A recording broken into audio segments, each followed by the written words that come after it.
Today, we're going to be looking at globalization, the government, and economics. Now, you'll notice that I've abbreviated government here. That's how I'm going to be referring to it, just to make things fit more smoothly. If you're wanting to know what that's spelled like, that's GOVN''T. It's just an abbreviation that I use for government. So every time you see this, you'll know that we're talking about government. All right? So we're looking at globalization and how globalization fits into government and economics. Your essential question for today is, how can we see globalization here in our town? And then how does government and economics affect globalization? Or how can globalization affect government and economics, vice versa? First thing that I want to do is I want to look at globalization and kind of define that for you. Globalization is referring to the interconnectedness of the world that we live in. All right, a lot of people tie globalization with technology, and they say that globalization only takes place with technology, but that's not the case, because thousands of years ago, before technology in regards to like the internet and stuff, we had globalization going on with like the China plates. There were industries set up that created the plates in Latin America, or created the materials, the porcelain in Latin America, shipped it to China, to these areas, they painted it, and then shipped it to other areas like the United States. So there was a connection of globalization in the world way before we had internet and technology. Technology and stuff does benefit globalization, and it makes globalization happen on a much larger scale and makes it happen a lot more quickly. Now, there's benefits of globalization, which I have in green, and there's challenges or consequences of globalization, which I have in purple. The benefits of globalization is, for the most part, most economies benefit from globalization, whether it be jobs, whether it be products being made, or whether it's just money that's being circulated worldwide, or even having customers all over the world now instead of just your immediate area. So economies generally overall benefit from globalization, but it doesn't have to be the case, which we'll see that in a minute.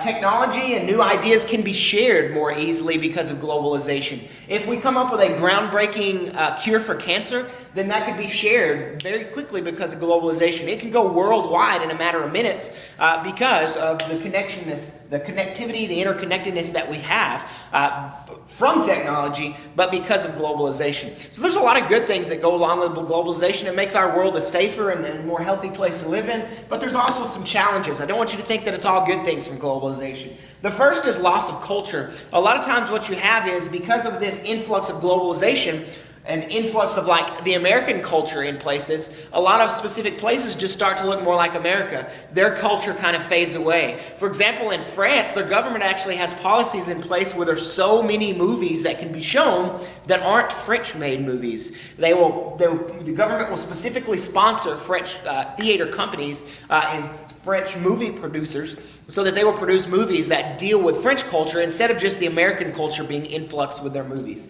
Another one is sometimes people groups are taken advantage of, and a lot of times that's dealing with labor. In China, for example, a lot of our factories have moved to China and these other places where they can make the product much cheaper. What that does is it does give them a job, so yeah, that's good. The economy helps out a little bit, but these people are now stuck in that job. There's no other jobs available, and these American companies come in and take advantage of these people because they know these people can't get a job anywhere else. That's the only place that they can get a job, so the American companies will go in and make them work long hours, low pay, those sorts of things, and there's no level of being promoted in this type of system. And then finally, a big challenge is pandemics. Because people are coming into contact with each other more than ever, like through airlines and stuff, if a disease occurs in one city or in one country, it quickly spreads if people are coming into contact with it. And we see that with like the H1N1 and stuff like that. The next section I want to look at is government systems. There's a lot of types of government systems that we're going to look at. There's three types of economies. The first government system we're going to look at is democracy, and that's dealing with voting. Okay, the United States has a democratic republic, and we'll get to republic in a little bit, but it is part democracy because we have a vote. Athens is the best example of this in ancient Rome. Ancient Athens had a direct democracy, which means they literally voted on every issue. They had a council that was made up of about 200 members, that these people were the landowning people and they could vote. They had buckets of dark rocks, buckets of white rocks, and what they would do is if you vote yes, you would take a white rock and you'd set it in the bucket on your way out, and then they'd count all those rocks. the more rocks, one. If it was more white rocks, then the yes one. If it was more black rocks, then the no one. Dictatorship. This is a one-person rule. This one person seized power by force at some time for a dictatorship to take place. A lot of times you think about this and you think, oh, that's in the past. But that's not the case. There's actually dictatorships in the world today in Uganda and Zimbabwe. In Uganda, you've got Idi Amandaba. And then in Zimbabwe, you've got Robert Mugabe. The next type of government system is a monarchy. A monarchy is one where the ruler inherits the power. It's in the family. Okay? It's passed on from generation to generation. This is the oldest form of government that there is. One of the first forms of government was a monarchy. A lot of times these rulers rule by divine right, meaning the people feel like God or the gods put that person in place. And so they're carrying on the divine right. They're carrying on what the gods or God wants because they are put into place. The United Kingdom is an example of this that comes to mind, but they actually have a split. They have a constitutional monarchy because they have a split between power between the Queen or the monarchy, the monarch, and the Constitution, which put in place the Parliament. So you have the parliamentary body and you have the monarch in Great Britain. Next type of government is a republic. Again, the United States has a democratic republic. What a republic is you have representatives who are elected and then those representatives make the decisions. Most countries have a split between democracy and republic. What that means is the people vote on some issues, but then also some issues the representatives vote for them. For example, you can't come and bring everybody in the United States together, every single decision that has to be made. There's just not enough time for that. So you have some decisions where it's a direct vote, and then you have some decisions where it's like a republic, where you vote for representatives. Nationally wide, the federal government, most of the time you have electives who take that place. But on the local wise, like city, like when a bond is being passed in a city, you literally have a democracy, a democratic system where everybody votes. Okay, this happens when a society overturns the monarch, like the United States. For example, when we overturn Great Britain.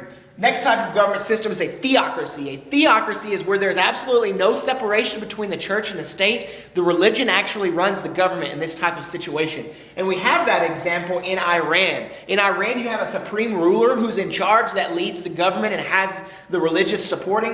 And then you also have an elected president who makes some decisions if the decisions follow what the supreme leader wants. So Iran is a good example of a theocracy, but it's where the religious rule takes place. It's like, I've seen the phrase before where it's like the Bible with teeth, meaning what the Bible said would be what the laws are if your theocratic government was a Christian or a Catholic nation.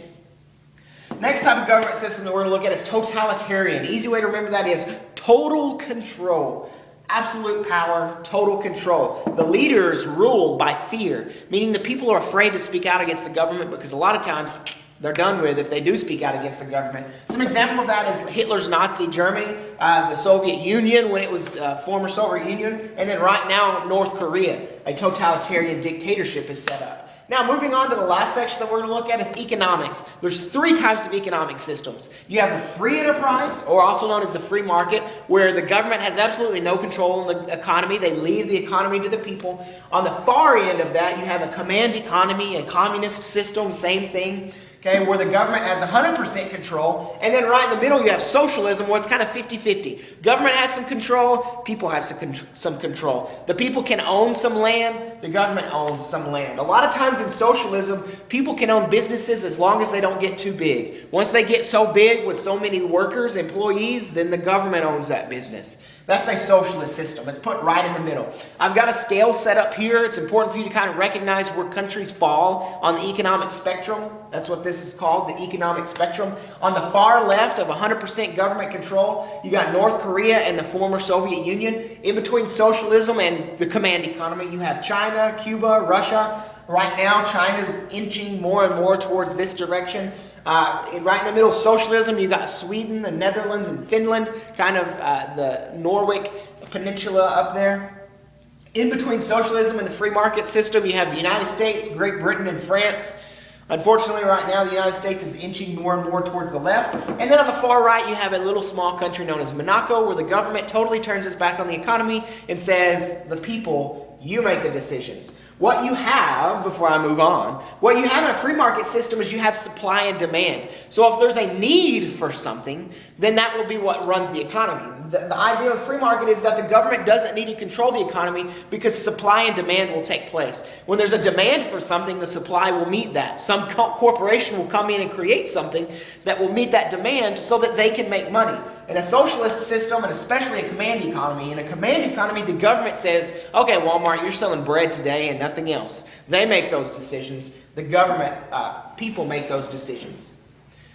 Okay, these are just more subsections within economic systems. I didn't know how to number it. I didn't want to put A, B, and C again because I've already used that. But we're looking at economic systems still. How economies or economic systems meet the needs of the people. Number one, there's a difference between subsistence agriculture and commercial agriculture. Subsistence agriculture is where people are farming to survive. They're not making a whole lot of money. The money they do make, they're using to buy things to live off of. People in less developed countries are sitting in a subsistence agriculture world because they're not really making money. They're using their crops to either survive on or to trade to get other things with. The flip side of subsistence agriculture is commercial agriculture. This is what more developed nations are using because it's a more large-scale type of agriculture where you use technology to live off of. And then the crops you are producing, you are not living off of, you're making a profit off of. Cottage industry versus a commercial industry. Same thing here. If you can associate cottage with subsistence, we're doing good because cottage is small scale where you do it in your home. Commercial is large scale where you're doing it for profit. Cottage is more like in India where they're making some quilts and some blankets and rugs, those things. People are making this out of their home kind of as a hobby. They're not living off of it, but some of the money may help. They're more using it to trade with.